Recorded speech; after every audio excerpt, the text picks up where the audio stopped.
তো আজকে আমরা কথা বলবো গতিবিদ্যার সকল ধরনের গাণিতিক সমস্যা নিয়ে। আর তোমরা জানো আগের মতোই পুরো ক্লাসটাই হবে এই প্লাস মাইনাস থিওরি দিয়ে।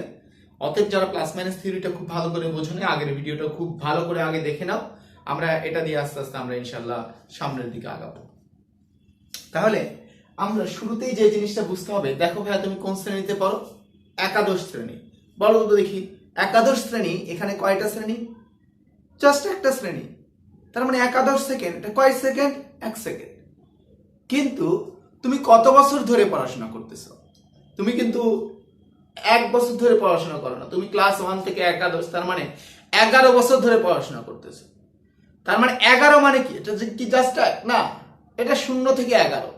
অনুরূপভাবে 11 সেকেন্ড মানে কি? এটা 11 সেকেন্ড, 0 থেকে 11 সেকেন্ড। কিন্তু একাদশ সেকেন্ড জাস্ট 1 সেকেন্ড।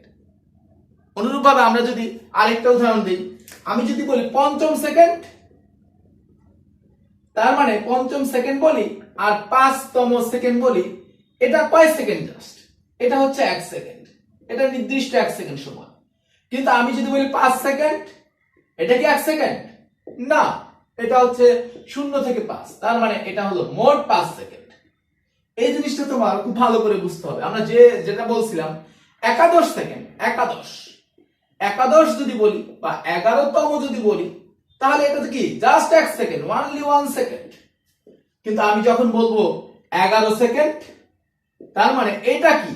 এটা কিন্তু 0 থেকে 11, তার মানে এখানে টোটাল 11 সেকেন্ড সময় আছে। আশা করি এই জিনিসটা ভালো করে বুঝছো।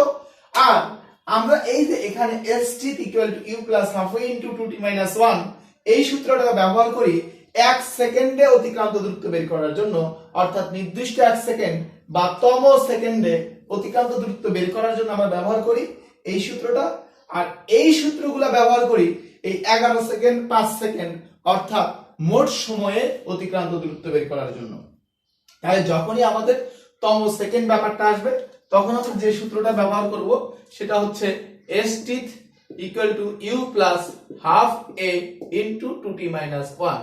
আর আমাদের কমন যে সূত্রগুলা, এই যে এই সূত্রগুলা ব্যবহার করব আমরা মোট সময়ে অতিক্রান্ত দূরত্ব বের করার জন্য। তাহলে আমাদের ফার্স্ট অঙ্কের দিকে আমরা চলে যেতে পারি। দেখো যে আমি কি করতেছি, ধরো এটা একটা উঁচু কোনো একটা জায়গা, এটা আমাদের ভূপৃষ্ঠ। এখান থেকে আমি একটা বস্তুকে ফেলে দিচ্ছি। এখন কত উচ্চতা থেকে ফেলে দিচ্ছি এটা আমরা জানি না। যেখান থেকে আমি একটা বস্তুকে ফেলে দিচ্ছি, আমার এখান থেকে ফার্স্ট এই বস্তুটা ফেলে দিচ্ছি, এটা এ বস্তু। প্রথম যে কোশ্চেনটা, ফার্স্ট কোশ্চেনটা হলো 1, 2, 3 সেকেন্ডে অতিক্রান্ত দূরত্বের অনুপাত।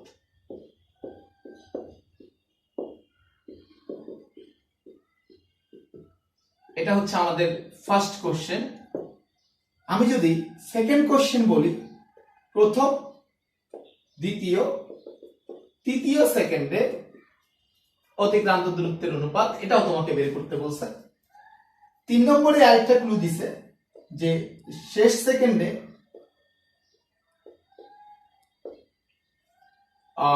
মোট দূরত্বের 1/3 দূরত্ব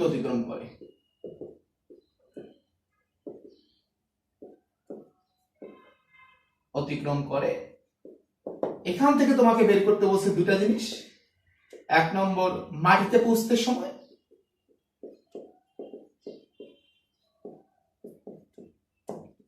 আর 2 নম্বরে যেটা বের করতে বলছে সেটা হলো উচ্চতাটা কত।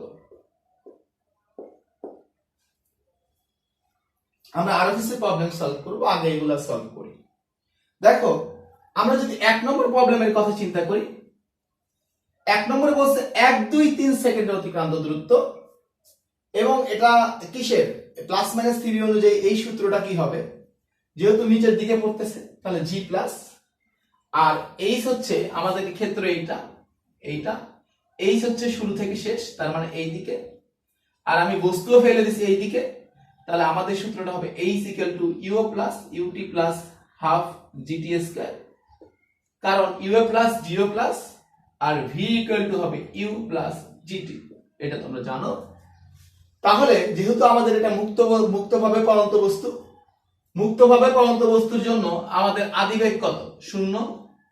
তাহলে আদিবেগ 0 হলে আমরা তো লিখতেই পারবো যে h ইকুয়াল টু আমাদের এখানে u t plus half g t square. আদিবেগ 0 মানে আমরা লিখতে পারবো h equal to half g t square. Half g যেহেতু কনস্ট্যান্ট, তার মানে h ইজ প্রপোর্শন হবে টি স্কয়ার। তাহলে এই টিটা এখানে কোন সময়? এটা তো মোট সময়। আমাকে এখানে দূরত্বের অনুপাত বের করতে বলছে 1 2 3, এগুলো কেমন সময়? মোট সময়। তাহলে অনুপাতটা কত হবে? তাহলে অনুপাতটা হবে 1 স্কয়ার, টি এর মান 1, তারপরে হচ্ছে টি এর মান 2, 2 স্কয়ার, তারপর টি এর মান 3, তার মানে 3 স্কয়ার। তার মানে আমাদের आंसर আসবে 1:4:9। এটা ভর্তি পরীক্ষায় খুবই আসে, আবার এইচএসসি পরীক্ষাতে খুব আসে, বিশেষ করে এমসিকিউতে। 2 নম্বর যে প্রশ্নটা দেখো, যে প্রথম, দ্বিতীয় ও তৃতীয় সেকেন্ডের মোট দূরত্বের অনুপাত। আমাকে তুমি আগে একবার বলো যে প্রথম, দ্বিতীয়, তৃতীয় এগুলা কি মোট সময়? না, এগুলো তো তৃতীয় শ্রেণী, জাস্ট একটা শ্রেণী। দ্বিতীয় শ্রেণী, জাস্ট একটা শ্রেণী। তার মানে এগুলা নির্দিষ্ট 1 সেকেন্ড সময়। আর নির্দিষ্ট 1 সেকেন্ডে অতিক্রান্ত দূরত্বের জন্য আমরা তো ব্যবহার করি এই সূত্রটা, ব্যবহার করি st u + half a * 2t - 1। তাহলে 2 নম্বর অঙ্কের জন্য আমাকে যে সূত্রটা ব্যবহার করা লাগবে সেটা হলো st u + half a * 2t - 1। যেহেতু এটা মুক্তভাবে পড়ন্ত বস্তু, তাহলে u হলো 0। তাহলে আমরা বলতেই পারি st u তো 0, তাহলে half a * 2t - 1। তো এখানে হাফ a মুক্তভাবে পড়ন্ত বস্তু, a মানে g, এটা কনস্ট্যান্ট হয়ে যাবে। তাহলে কিন্তু আমরা এখান থেকে লিখতেই পারবো st is proportion 2t - 1। এখন আমরা যেহেতু এটা করে ফেলছি, এটা মিশাই দেই, এটা নিয়ে আশা করি আর সমস্যা হবে না। তো এখানে st is proportion 2t - 1, তাহলে এখন আমরা যদি t এর মান বসাই দেই, আমাকে বলছে প্রথম, দ্বিতীয়, তৃতীয়। তাহলে প্রথমের জন্য টি এর মান 1, দ্বিতীয়ের জন্য 2, তৃতীয়ের জন্য 3। তাহলে 2 * 1 - 1, এটা হলো প্রথম সেকেন্ডের জন্য। দ্বিতীয় সেকেন্ডের জন্য কি হবে? 2 * 2 - 1, 2t - 1 তৃতীয় সেকেন্ডের জন্য হবে 2 * 3 - 1। তাহলে এটা তোমার কত আসলো? 1:3:5। তাহলে দেখলাম যে 1 2 3 সেকেন্ডে অতিক্রান্ত দূরত্ব আর প্রথম, দ্বিতীয়, তৃতীয় সেকেন্ডে অতিক্রান্ত দূরত্বের অনুপাত কিন্তু সেম হচ্ছে না। একটা হলো 1:4:9, আরেকটা 1:3:5। এবার আমরা 3 নম্বর প্রবলেমের 3 নম্বর প্রবলেমটাতে যাব। আমরা এটা মিশিয়ে দিচ্ছি। দেখো, এটা যথাসম্ভব বুয়েট ভর্তি পরীক্ষার প্রশ্ন, আমি এক্স্যাক্টলি বলতে পারতেছি না। আমি যখন তোমাদেরকে লেকচার শিটটা দিয়ে দেব তখন দেখতে পারবে যে এই প্রশ্নটা আসলে কোথায় আসছিল। এখানে বলছে শেষ সেকেন্ড, তাহলে তোমাকে বুঝতে হবে শেষ সেকেন্ডটা কি মোট সময় না তম সেকেন্ড সময়। শেষ সেকেন্ড মানে জাস্ট 1 সেকেন্ড সময়। তার মানে আমাদের এখানে যে ক্রাইটেরিয়া, এটা হলো তম সেকেন্ড। আর তম সেকেন্ড মানে কি? st। শেষ সেকেন্ডে মোট দূরত্বের অর্ধেক। তাহলে এই মোট দূরত্ব মানে কি? এটা নরমাল সময় t, এটা st না, এখানে হবে s। মোট দূরত্বের 1/3 দূরত্ব অতিক্রম করে। তাহলে আমাদের শর্ত অনুযায়ী আমরা বলতেই পারবো শেষ সেকেন্ড, তার মানে st, এই sts টা হচ্ছে মোট দূরত্বের অর্ধেক, তার মানে 1/3, তার মানে 1/3 * s। এখন তাহলে st সমান আমরা কি লিখতে পারি? u + half g * 2t - 1। এটা সমান আমরা লিখতে পারতেছি 1/3 s সমান আমরা জানি ut + half gt square, ut + half gt square. যেহেতু মুক্তভাবে পড়ন্ত বস্তু সেহেতু তো আদিবেগ 0, আমাদের u এটা ভ্যানিশ করে আমরা দিতেই পারি। তাহলে এটা যদি ভ্যানিশ করে দেই, দেখো এটা হাফ জি চলে যাবে, কেটে যাবে। তাহলে এখানে থাকবে শুধুমাত্র 2t - 1। এই জায়গায় u0, দেখো এই পার্টটা, ও এটা সেকেন্ড ব্র্যাকেট হবে কিন্তু, কারণ 1/3 এই পুরোটা হচ্ছে s। আমি একটু ভেঙেই লিখি প্রয়োজনে, তাহলে এটা হলো হাফ জি ইন্টু 2t মাইনাস 1 সমান 1/3 ইন্টু জি হাফ জি টি স্কোয়ার, কারণ ইউটি হচ্ছে 0। এবার দুই পক্ষ থেকে আমি কি করতে পারি, হাফ জি আর হাফ জি কে কেটে দিতে পারি, আর কেটে দিলে এখানে থাকবে টুয়াইস টি মাইনাস 1 সমান থাকবে 1/3 টি স্কোয়ার। তাহলে আমি লিখতে পারবো t square equal to 6t minus 3। তাহলে আমি যদি ক্যালকুলেশন করি t square minus 6t plus 3 equal to 0। এখন আমি এটা সমাধান করলে পাবো দ্বিঘাত সমীকরণের নিয়মে। দেখো কিভাবে সমাধান করতে হয়। প্রথমে তুমি মুডে যাবা, আমি দেখাচ্ছি। মুডে যাওয়ার পরে তুমি যেখানে যাবা সেটা হলো ইকুয়েশন 5 যাওয়ার পরে এটা যেহেতু দ্বিঘাত সমীকরণ, এটা মিলে যাচ্ছে দেখো 3 এর সাথে, এখানে 3 চাপ দিবা। তাহলে প্রথমে টি স্কয়ার 1 মাইনাস 6 3, তাহলে তুমি চাপো 1 equal to minus 6 equal to 3 equal two, তাহলে ক্যালকুলেশন করলে একটা আসবে 3 প্লাস রুট 6, এটা হলো তোমার 5.44 সেকেন্ড। তাহলে আমি ক্যালকুলেশন করে টি এর মান পাচ্ছি, একটা হলো টি ইকুয়াল টু আমি পাচ্ছি 5.44 সেকেন্ড, আরেকটা টি এর মান দেখো পাচ্ছি 3 মাইনাস রুট 6, এটা হচ্ছে 0.55 সেকেন্ড, আরেকটা হচ্ছে 0.55 সেকেন্ড। এখন আমার প্রশ্ন, এখানে বলছে শেষ সেকেন্ডে মোট দূরত্বের অর্ধেক, তার মানে এখানে কিন্তু বোঝানো হয়েছে যে মোট সময়টা কিন্তু 1 সেকেন্ডের বেশি। তাহলে আমাদের কিন্তু এই 0.55 সেকেন্ডটা গ্রহণযোগ্য হবে না, তাই আমরা 0.55 সেকেন্ডটা আমরা এখানে নেব না। তাহলে যেহেতু আমরা এটা নেব না, তাহলে ভূমিতে মাটিতে পৌঁছানোর সময় হবে 5.44 সেকেন্ড। এবার বি নম্বরে তোমাকে যেটা বের করতে বলছে সেটা হচ্ছে এই যে আমি যত উচ্চতা থেকে ফেলে দিয়েছিলাম সেই উচ্চতাটার মান কত। তো আসো আমরা এটা একটু বের করার চেষ্টা করি। তাহলে তুমি কিন্তু বুঝে গেছো যে উচ্চতাটা কত, সেটা তুমি এখন বের করতে পারবা। কিভাবে বের করতে পারবা? আমরা তো জানি এইচ ইকুয়াল টু কি, ইউটি, ইউটি তো হবে না মুক্তভাবে বন্ধ বস্তু, তাহলে হাফ জি টি স্কয়ার। দেখো হাফ ইনটু জির মান হচ্ছে 9.8, টি এর মান তুমি একটু আগে বের করছো 5.44, তারপরে হচ্ছে স্কয়ার। তাহলে ক্যালকুলেশন করলে তুমি যেটা পাচ্ছ সেটা হচ্ছে 4 হাফ ইন্টু 9.8, এটা আসবে। এটা মুড ক্লিয়ার করার উপায়টা আমি তোমাকে দেখিয়ে দিচ্ছি। শিফট 9 3 ইকুয়াল, ওকে, শিফট 9 3 ইকুয়াল দিলে সব ক্লিয়ার হয়ে যাবে। তাহলে আমরা একটু ক্যালকুলেশন করি। তাহলে 4.9 ইন্টু 5.44 স্কয়ার, এটা দিলে তুমি পাচ্ছ 145.00864, 145.00864। তার মানে এত উচ্চতা থেকে আমি বস্তুটাকে ফেলে দিয়েছিলাম, তাহলে এত মিটার। এবার আমরা এই অঙ্কেরই আরেকটু এলাবোরেট ভার্সনে যাব। দেখো এবারে কোশ্চেনটা হচ্ছে আমি এখানে আরেকটা বস্তুর আমদানি করব, সেই বস্তুটা হচ্ছে বি।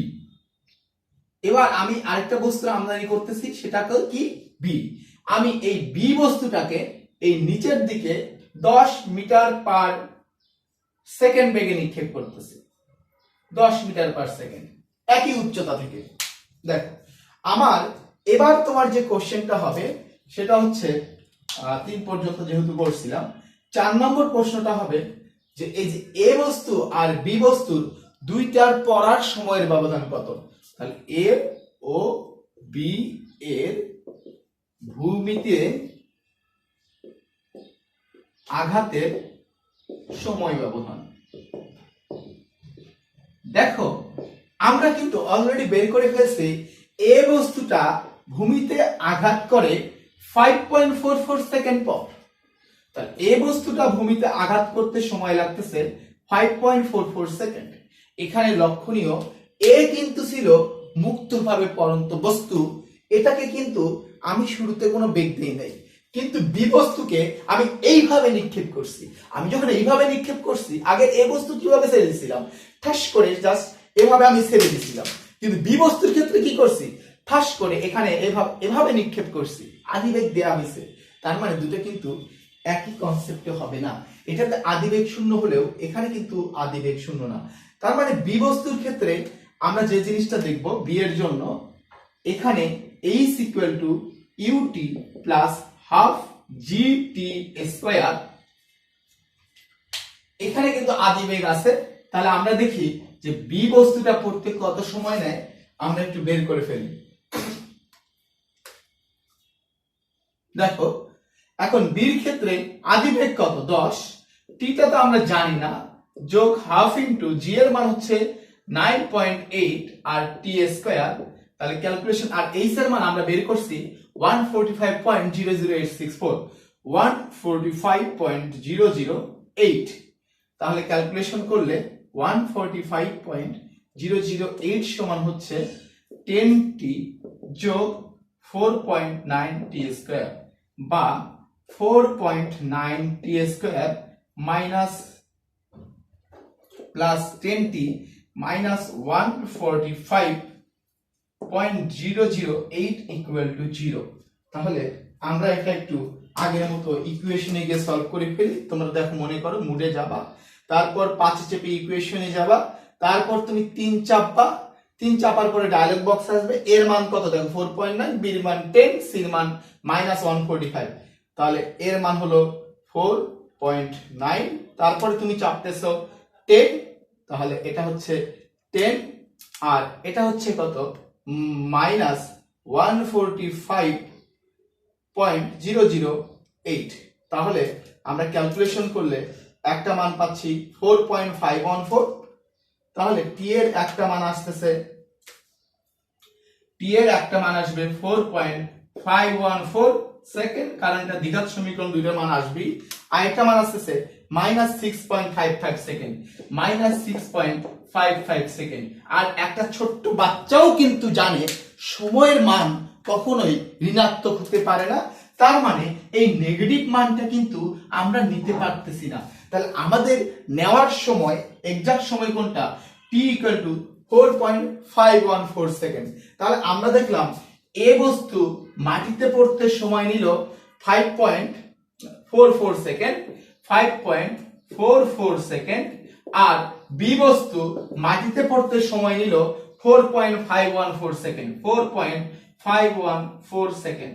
তাহলে এখন আমরা যদি এই দুইটা সময়কে বাদ দিয়ে দেই, তাহলেই কিন্তু আমি সময় ব্যবধানটা পেয়ে যাব। আমি মুড আবারও ক্লিয়ার করি, 9 3 ইকুয়াল, তাহলে দেখো এটা কত 5.44 মাইনাস 4.514, তাহলে বিয়োগ করলে তোমার আসতেছে 0.0926 সেকেন্ড। খুবই সিম্পল, শুধু সুন্দরভাবে প্লাস মাইনাস থিওরিটা একটু মাথায় গেঁথে রাখো, তোমরা কোথাও আটকাবা না ইনশাল্লাহ। আমরা পরের ম্যাথে যাব।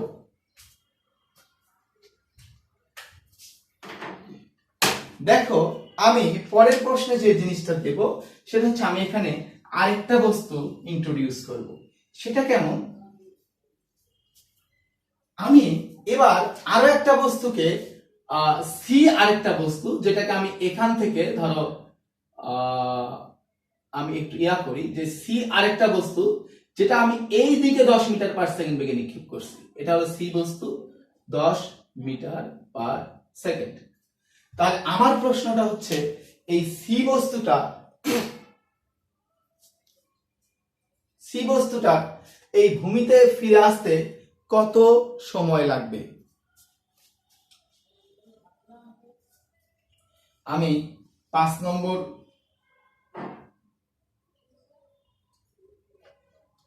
আমরা 4 করেছি, এবার আমরা 5 নম্বর প্রশ্নটায় আসি। 5 নম্বর হচ্ছে, সি বস্তুটি ভূমিতে আঘাত করতে কত সময় লাগবে ও কত বেগে আঘাত করবে।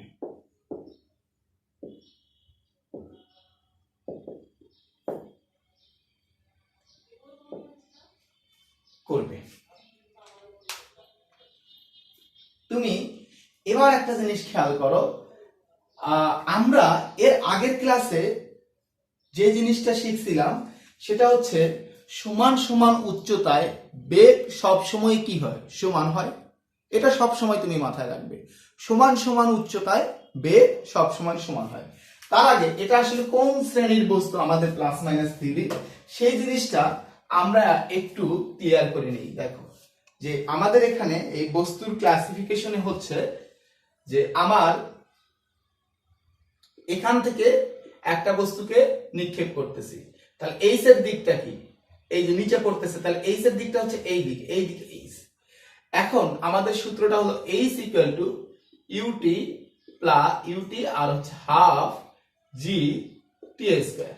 এখন তুমি একটা জিনিস চিন্তা করো, এইচ তো আমার নিচের দিকে, কিন্তু আমি নিক্ষেপ করতেছি কোন দিকে, উপরের দিকে, তাহলে ইউ এর চিহ্ন কি হবে, মাইনাস, আর জি যেহেতু নিচে পড়তেছে তাহলে জি এর চিহ্নটা কি, প্লাস। তাহলে আমাদের কিন্তু h equal to minus u t plus half g t square, আবার v equal to minus u plus g t, এই সূত্রগুলো এখানে ব্যবহার করতে হবে। তবে সি নম্বরের ফার্স্ট প্রবলেম আমরা একটা বেসিক কনসেপ্ট দিয়েই করতে পারি, সেটা হলো দেখো আমরা জানি এই বস্তুটা সি বস্তুটা এখান থেকে ঘুরে ফিরে আবার যখন এখানে আসবে সমান সমান উচ্চতায় যেহেতু বেগ সমান হয়, এখানেও কিন্তু তার বেগ 10 মিটার পার সেকেন্ড। তাহলে এখানে যদি তার বেগ 10 মিটার পার সেকেন্ড, তাহলে এখন তো সে পড়া শুরু করবে।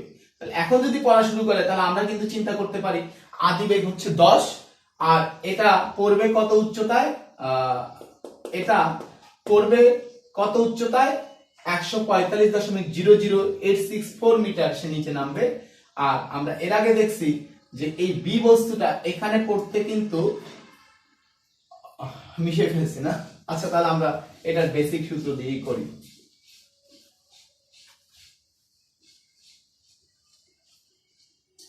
তাহলে আমরা ভূমিতে আঘাত করতে যে সময়, সেই সময়টা একটু বের করে ফেলি।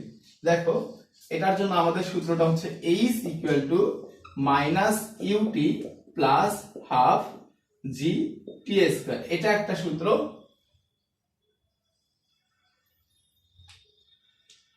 এখন এইচ এর মান কত তুমি দেখো, এইচ সে কত উচ্চতায় নামছে, সে যত উচ্চতায় নামছে এটা আমরা আগেই বের করছি, 145.00864 ইকুয়াল টু মাইনাস, আমি 10 মিটার পার সেকেন্ড বেগে নিক্ষেপ, minus 10t plus half into 9.8 into t square.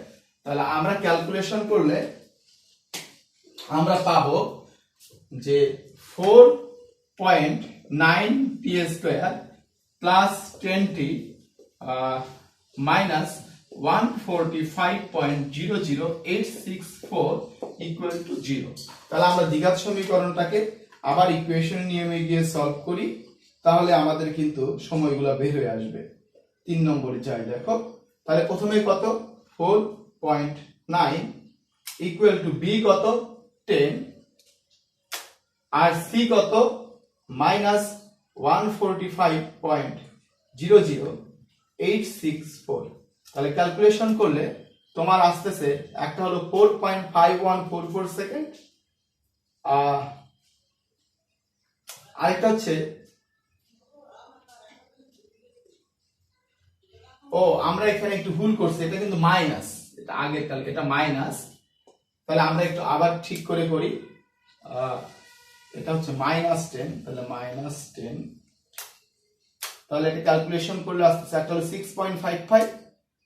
তাহলে এখানে দেখো টি এর আমরা দুইটা মান পাচ্ছি, একটা হলো 6.55 সেকেন্ড, আর একটা মান পাচ্ছি সেটা হচ্ছে -4.514 সেকেন্ড। মজার ব্যাপার, সময়ের মান তো কখনো ঋণাত্মক হতে পারে না। যেহেতু সময়ের মান ঋণাত্মক হতে পারে না, তার মানে কিন্তু আমি চাইলেও এই উত্তরটা নিতে পারবো না, তাহলে এটা আমার বাদ। তাহলে এই ভূমিতে ফিরে আসতে এই বস্তুটা এখান থেকে যদি আমি নিক্ষেপ করি, উপরে উঠে আবার ভূমিতে ফিরে আসতে তার 6.55 সেকেন্ড সময় লাগবে। এখন এখন আমরা তাহলে এই যে কত সময় লাগবে এটা আমরা বের করে ফেললাম। এবার আমরা বের করার চেষ্টা করব যে কত বেগে আঘাত করবে। তাহলে কত বেগের জন্য আমাদের সূত্রটা কি, তাহলে আমরা সেটা একটু অ্যাপ্লাই করে ফেলি। দেখো আমার শেষ বেগের জন্য সূত্রটা হচ্ছে v equal to minus u plus gt। খেয়াল করো, তাহলে v ইকুয়াল টু আমাদের minus u minus 10 plus g হচ্ছে 9.8, আর নিচে নামতে তার সময় লাগছে হচ্ছে 6.55 সেকেন্ড। তাহলে 6.55, তাহলে আমরা যদি এটা যোগ করে দিই তাহলে হবে মাইনাস, দেখো তাহলে এটা তোমার আসতেছে মাইনাস 10 প্লাস 9.8 ইন্টু 6.55। তাহলে এটা ক্যালকুলেশন করলে তোমার আসবে 54.19 metre per second, 54.19 metre per second. তার মানে এই যে আমি সি বস্তুটা যে উপরের দিকে নিক্ষেপ করছি সেটা যদি ভূমিতে ফিরে আসে তাহলে এই ভূমিতে ফিরে আসার মুহূর্তে তার বেগ হবে 54.19 মিটার পার সেকেন্ড। আমি এবার এই ক্ষেত্রে আরেকটা প্রবলেম যোগ করব। দেখো আরেকটা প্রবলেমটা কেমন,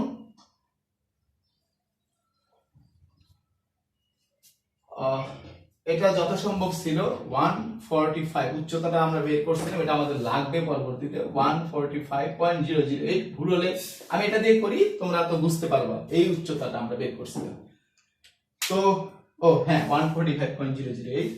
এবার আমার এখানে আরেকটা কোশ্চেন দেখো, যে ধরো এই প্রত্যেকটা বস্তু আমি সেম জায়গা থেকে নিক্ষেপ করছি, আমি তো আসলে এক জায়গায় দেখাইতে পারতেছি না, এই কারণে আলাদা আলাদা জায়গা থেকে দেখাইতেছি। এই বস্তুটা তুমি এবার চিন্তা করো, এটা হলো এই দিকে নিক্ষেপ করতেছি 10 মিটার পার সেকেন্ড বেগে। তাহলে প্রথমে আমি ফেলছিলাম এই বস্তুটাকে ফেলছিলাম মুক্তভাবে, বি বস্তুকে নিচের দিকে ফেলছি কিন্তু একটা বেগ দিছিলাম, সি বস্তুকে আমি নিক্ষেপ করছিলাম উপরের দিকে, এবার আমি ডি বস্তুটাকে আমি নিক্ষেপ করতেছি সোজা এই দিক বরাবর, এই দিক বরাবর নিক্ষেপ করতেছি। অথবা এখান থেকে আমি কি করছি, গড়ায় নিক্ষেপ করছি। এটা যদি ওয়ালের প্রান্ত হয় তাহলে গড়ায় নিক্ষেপ করলে বস্তুটা কিন্তু তোমরা জানো এইভাবে পড়তে থাকবে। তো এইভাবে পড়তে থাকবে মানে বেগ দ্বিমাত্রিক হবে। তাহলে এতক্ষণ যেখানে তুমি একটা বেগ চিন্তা করতেছো, এখন বেগ চিন্তা করতে হবে দুই দিকে। আর মাথায় রাখবা, তুমি যেই দিকের ক্রাইটেরিয়া বের করতেছো তখন শুধুমাত্র তুমি ওই দিকের বেগ চিন্তা করবা, অন্য দিকের বেগ নিয়ে ভাবার কোনো দরকার নাই। তাহলে এখন আমরা এই বস্তুটার নাম দিলাম ধরো ডি বস্তু। আমরা ডি বস্তুর ক্ষেত্রে একটা প্রবলেম দেব। দেখো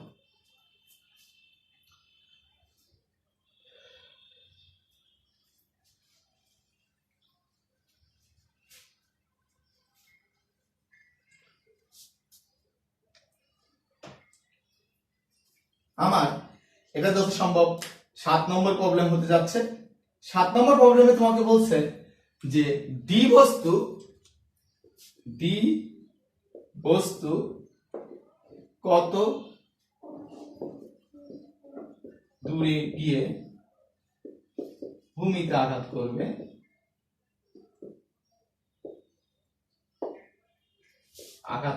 এটা একটা কোশ্চেন। আর একটা কোশ্চেন হচ্ছে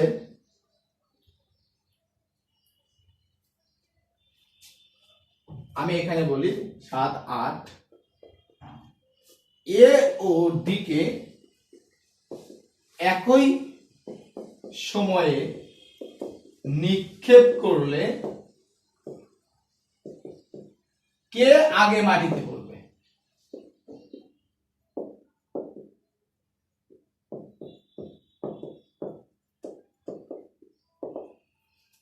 আমি এখানে দুইটা প্রশ্ন দিছি, যে আমি এ বস্তু মানে এটাকে আমি জাস্ট ফেলে দিছি, মুক্তভাবে ফেলে দিছি, আর ডি বস্তুটাকে আমি এই দিকে নিক্ষেপ করছি আনুভূমিক বরাবর 10 মিটার পার সেকেন্ড বেগে। দুইটা বস্তুকে আমি একই সময় নিক্ষেপ করছি। আমার এবার প্রশ্ন হচ্ছে কোন বস্তুটা আগে মাটিতে পড়বে। স্পষ্টত ডি দ্বিমাত্রিক গতি আর এ একমাত্রিক গতি। এখন তুমি নিচে পড়বে মানে তুমি কোন দিক চিন্তা করতেছো, এই দিকে চিন্তা করতেছো, এই দিকে। তাহলে নিচে পড়া তুমি এটা চিন্তা করতেছো হচ্ছে এই দিকে নিচে পড়া চিন্তা করতেছো। আর এখানে এটা তুমি এইদিকে নিচে পড়া চিন্তা করতেছো, আর এই বস্তুর ক্ষেত্রে তুমি চিন্তা করতেছো সে যদি ভূমিতে স্পর্শ করতে চায় তাহলে এটাকেও তো নিচে পড়া চিন্তা করতে হবে।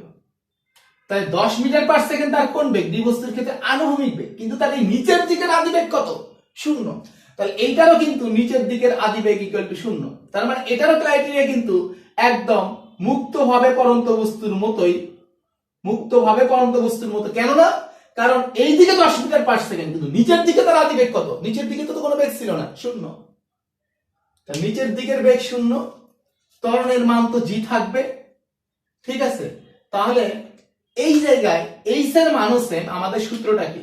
H equal to u t plus half g t square. তুমি খেয়াল করো এটার ক্ষেত্রে আমাদের নিচে পড়ার সময় বের হয়েছিল, আমরা একটু বের করি আবারও, যথেষ্ট ভুলে গেছি আমি, 008 ইকুয়াল টু 4.9 টি স্কয়ার। তাহলে 145.008 ভাগ 4.9 রুট আনসার 5.44 সেকেন্ড আসছিল এখানে নিচে পড়ার সময়, 5.44 সেকেন্ড। খেয়াল করো এই ক্ষেত্রেও কিন্তু আদিবেগ হবে 0, নিচের দিকের এই যে উলম্ব দিকে এই দিকের আদিবেগ কত? 0। তাহলে এটা 0 হয়ে যাবে, যোগ হাফ জি টি স্কয়ার। তাহলে ক্যালকুলেশন করলে তুমি এখানেও তুমি নিচে পড়ার সময় তুমি পাবা 5.44 সেকেন্ড, কারণ নিচে পড়া হলে এই দিকের ক্রাইটেরিয়া। তাহলে এখানকার এই দিকের কোনো ক্রাইটেরিয়াই কিন্তু আমরা নেব না। তাহলে আমরা এই দিকের ক্রাইটেরিয়া আদিবেগ 0 আর বাকি সব বসায় দেখবো এটা 5.44 সেকেন্ড। তার মানে আমরা এখানে বললাম 8 নম্বরে আমরা বলতে পারবো যে এ ও ডি একই সময় মাটিতে পড়বে।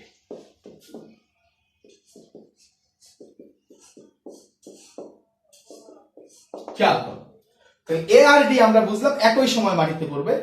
এবার 7 নম্বর প্রশ্নে বলছে যে ডি বস্তু কত দূরে গিয়ে ভূমিতে আঘাত করবে। তার মানে তুমি এখান থেকে নিক্ষেপ করছো, এই জায়গায় সে কত দূরে গিয়ে আঘাত করবে, তার মানে আমাকে এই দূরত্বটা বের করতে বলছে। তাহলে এই দূরত্বটা কোন দূরত্ব? আনুভূমিক দূরত্ব। আনুভূমিক দূরত্ব মানে x, আনুভূমিক দূরত্ব। তাহলে আনুভূমিক দূরত্ব আনুভূমিক দিকে, তাহলে এই দিকে তখন চিন্তা করব আমার সব বেগই কিন্তু নিতে হবে এই দিকে। ওকে, এখন আমার এই দিকে আনুভূমিক দিকে কি কোনো ত্বরণ আছে? নাই। আনুভূমিক দিকে বস্তুটা কিভাবে চলে? সমবেগে চলে। আর যখন আনুভূমিক দিকে বস্তুটা সমবেগে চলে তাহলে আমরা জানি s ইকুয়াল টু হলো vt, আর আমাদের দূরত্বটা x ইকুয়াল টু v হলো ut। আমরা দেখিয়েছি যে আদিবেগ 10 মিটার পার সেকেন্ড বেগে নিক্ষেপ করছি। তাহলে দেখো u হচ্ছে 10 মিটার পার সেকেন্ড আর t বস্তুটা নিচে পড়তেছে কিন্তু 5.44 সেকেন্ড সময় পরে। তাহলে t হলো t এর মান 5.44। তার মানে আমরা এটা পাবো 10 × 5.44 অর্থাৎ 54.4 মিটার। তাহলে আমরা দেখলাম ডি বস্তুটা 54.4 মিটার দূরে গিয়ে নিচে পড়বে। ঠিক আছে, এরপর আরেকটা কোশ্চেন হতে পারে 9 নম্বর।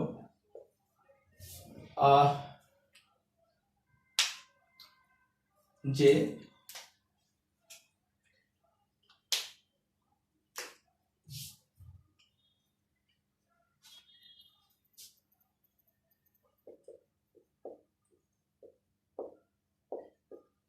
ধরো আমার এটা একটা উচ্চতা, এই উচ্চতায় তার বেগ হচ্ছে 12 মিটার পার সেকেন্ড, এখানে তার বেগ 12 মিটার পার সেকেন্ড। এই বেগটা কত? 12 মিটার পার সেকেন্ড। এখানে তার বেগটা এই যে এই দিকের বেগটা 12 মিটার পার সেকেন্ড।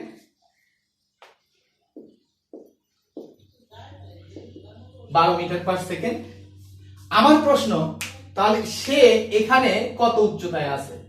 তাহলে এই উচ্চতাটা আমাকে বের করতে হবে যে সে এখানে কত উচ্চতায় আছে। তাহলে দেখো এটা আমাদের কিসের মান? বেগের মান। তাহলে আমরা দেখি এটা 8 নম্বর 9 নম্বর আর একটা প্রশ্ন যোগ করি। যে উচ্চতায় বেগ 12 মিটার পার সেকেন্ড সেই উচ্চতা নির্ণয় করো। তাহলে আমরা এটা একটু নির্ণয় করার চেষ্টা করি।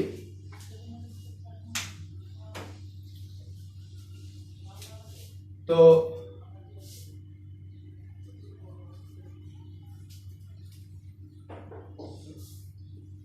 খেয়াল করো, এটা যেহেতু প্লাস, আমরা বেসিকে শিখছিলাম এইখানে বেগের মানটা, টোটাল বেগের মানটা হয় v equal to root over vx square plus vy square. আর v যেহেতু অলওয়েজ সমবেগে চলে, এটা হবে আদি বেগ স্কয়ার। আর vy এর মান আমরা দেখাইতে পারবো যে vy equal to uy plus gt।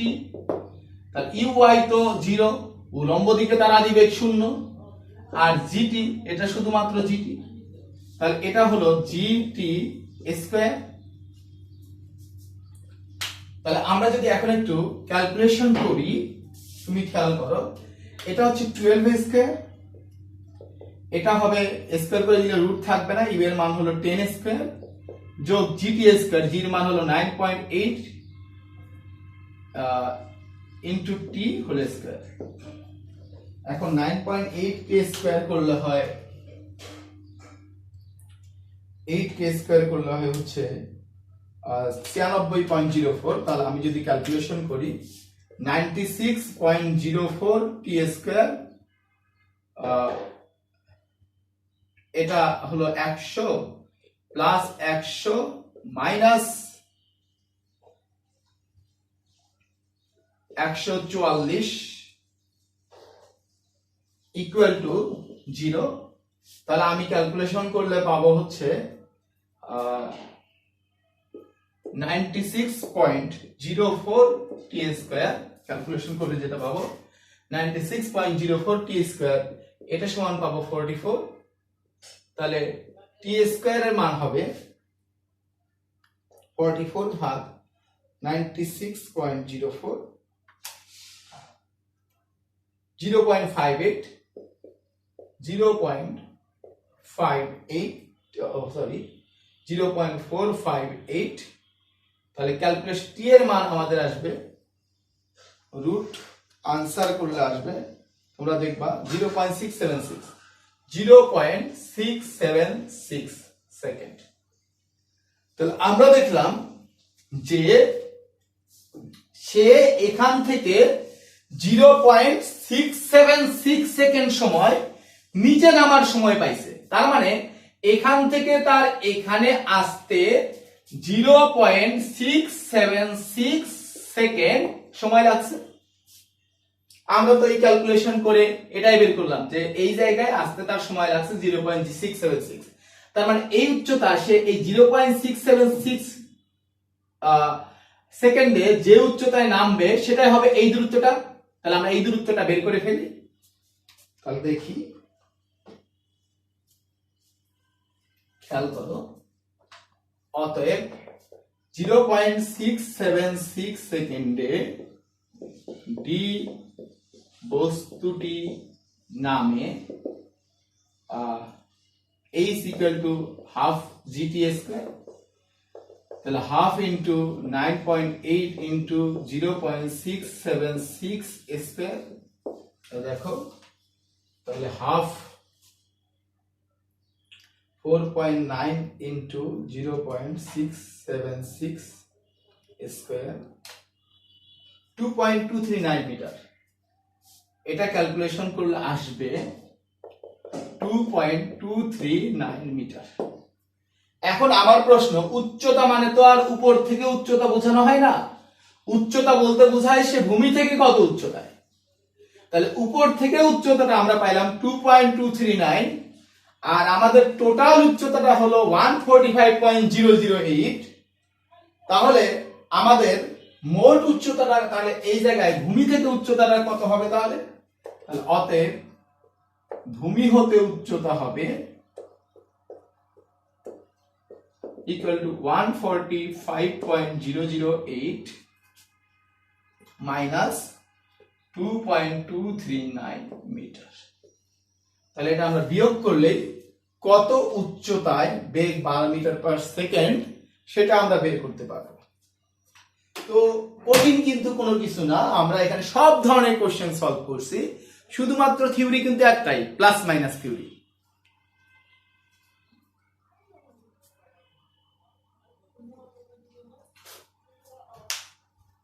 তো আশা করি তোমরা বুঝতে পারছো। আমরা নেক্সট ক্লাসে ইনশাআল্লাহ প্রায়শের A to Z সকল গাণিতিক সমস্যা নিয়ে কথা বলবো। সেই পর্যন্ত সবাই ভালো থেকো, সুস্থ থেকো, সুন্দর থেকো। তোমাদের সকলের জন্য আমার ইনার হার্ট থেকে দোয়া, ভালোবাসা রইল। ধন্যবাদ সবাইকে।